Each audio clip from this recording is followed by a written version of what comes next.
What's up, everybody? It's your boy in the building. Just got off this 5+ hour live between two games tonight. Appreciate everyone jumping on board, especially in the post game reaction. I'm doing my video right here. This is Indiana Fever Unfiltered, powered by Come On Now, the podcast. I'm going to keep this one brief because I said a lot of what I got to say in the immediate reaction. Listen here, this game was an abomination in the last 12 minutes. You got a team right now that is completely icing Caitlin Clark out of the game.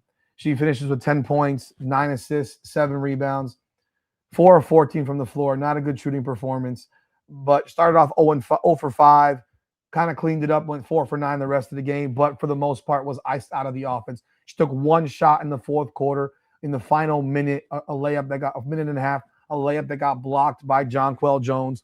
This team led 57-45 with 2 minutes left.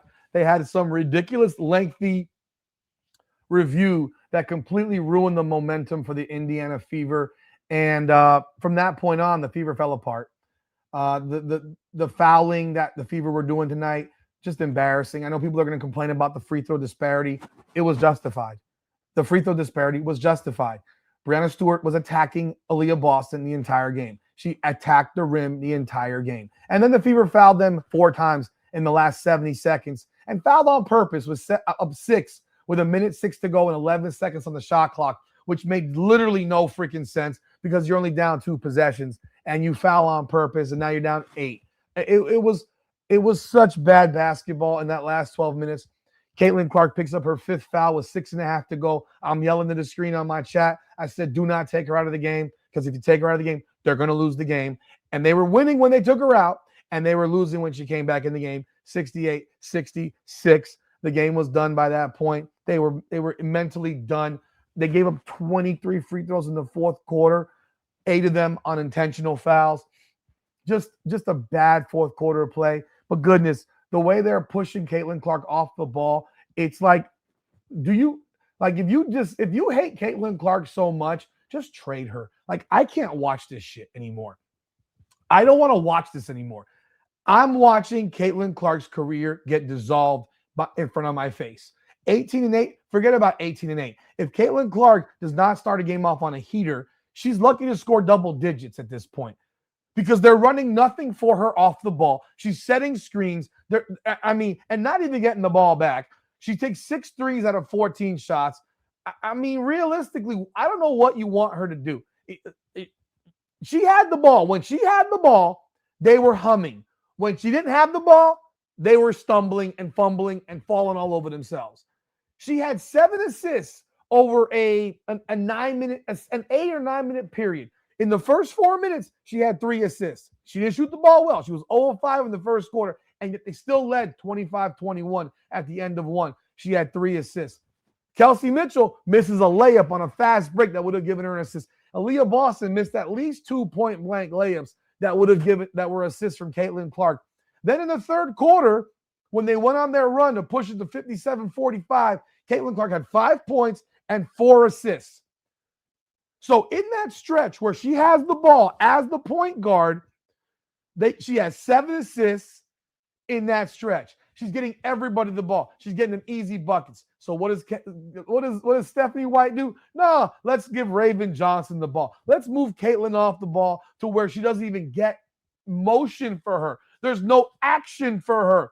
All the action is being run for everybody else. You're running actions for freaking Aaliyah Boston. You're running actions for Kelsey Mitchell. The last 5 minutes of the game, holy Lord, Kelsey Mitchell dribbles the air out of the ball. And I'm listening to these broadcasters completely glaze her as if she's doing something special. She was 5 of 16 at that point. Literally 5 of 16.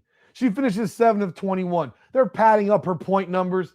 She played terrible basketball.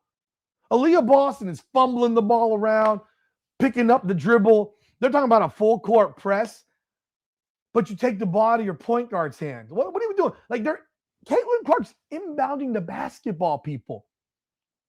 This is what Stephanie White has Caitlin Clark doing. She's inbounding the basketball. They're up 40-37 at halftime. They're up 40-31. In the last 2 minutes, they ran everything through Raven Johnson. Caitlin Clark barely touched the ball. She barely touched the ball. There were possessions where Caitlin Clark did not touch the ball. Like, imagine that for a second. Imagine Asia Wilson going possession after possession after possession, and she's a forward not touching the ball. That happened tonight with Caitlin Clark. Multiple possessions, back to back to back, where she doesn't even touch the basketball, people. I mean, you can't make this shit up. This is Stephanie White's offense. They look decent against, pretty decent against whoever their last game was. I forgot at this point. I don't even remember. They look pretty decent in that game. Atlanta, they look pretty decent in that game. They still only scored 83 points, though. They're playing a slow basketball game. This team is too small to play slow. And it showed again tonight against a team that's bigger. It showed again. They're walking the ball up the floor. They're running nothing. Their half-court offense is utterly horrendous. It's utterly horrendous. And you listen to Stephanie White post-game. We missed 11 layups. We got this. We need to help Caitlin on defense. Yes, you do. She's being isolated. She's got 5 fouls with 2 minutes and change to go. And you got her in one-on-one matchups, and there's no backside help. She can't touch the player. She cannot touch the player. They're running pick and roll with Astier and freaking whoever Aaliyah Boston is guarding. Like, are you not understanding? Both of them got 5 fouls. And there's no backside help. What do you want Caitlin to do? If she fouls, guess what? She's out of the game. Why aren't you playing zone? Why aren't you playing a zone? It's watching this team right now is painful. Even in a win, they don't look offensively good. They're scuffling over themselves. And tonight, you're up 12.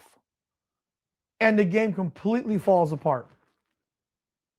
Completely falls apart.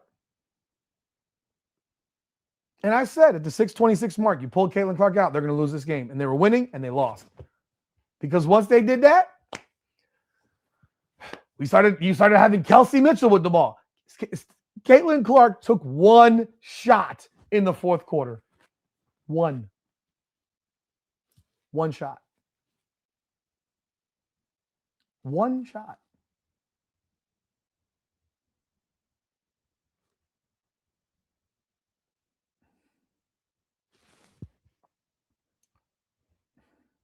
People will cry about the Breanna Stewart free throw shooting.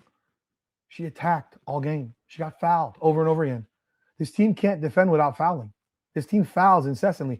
And there are people that are going to complain and say that, well, Caitlin Clark's getting fouled too. Yes, they called fouls on Astier. They called fouls on people guarding Caitlin Clark. You know what Caitlin Clark didn't do tonight? She didn't attack the rim. She didn't attack the rim. You're not going to get shooting fouls when you don't attack the rim.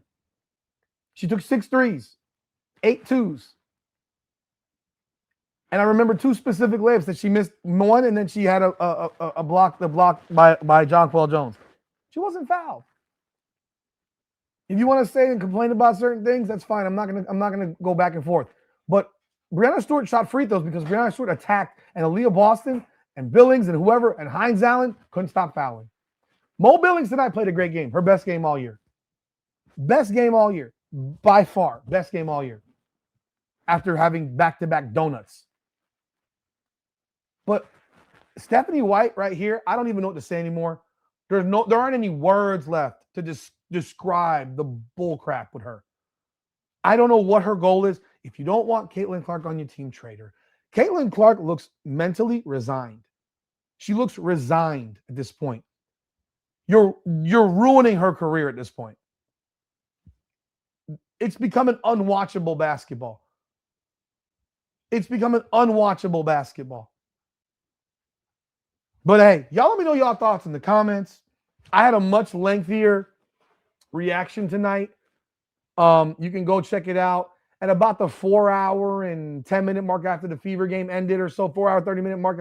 Whenever the Fever game ended, look at about 4 hours and 15, 20 minutes when the game ended. I did a reaction there. You'll get a lot more. But this is my short and abridged reaction. I mean, this is just enough already. I don't want to watch this shit no more. Like I'm at that point. We're 10 games in. We're 10 games in. This is unwatchable. If you don't want her, trade her. Please save us the headache. This team is now 5-5. Don't want to watch it anymore. Y'all let me know y'all thoughts in the comments. Like the video, hype the video, subscribe to the channel, ring the bell. This is Indiana Fever Unfiltered, powered by Come On Now, the podcast. Come on now.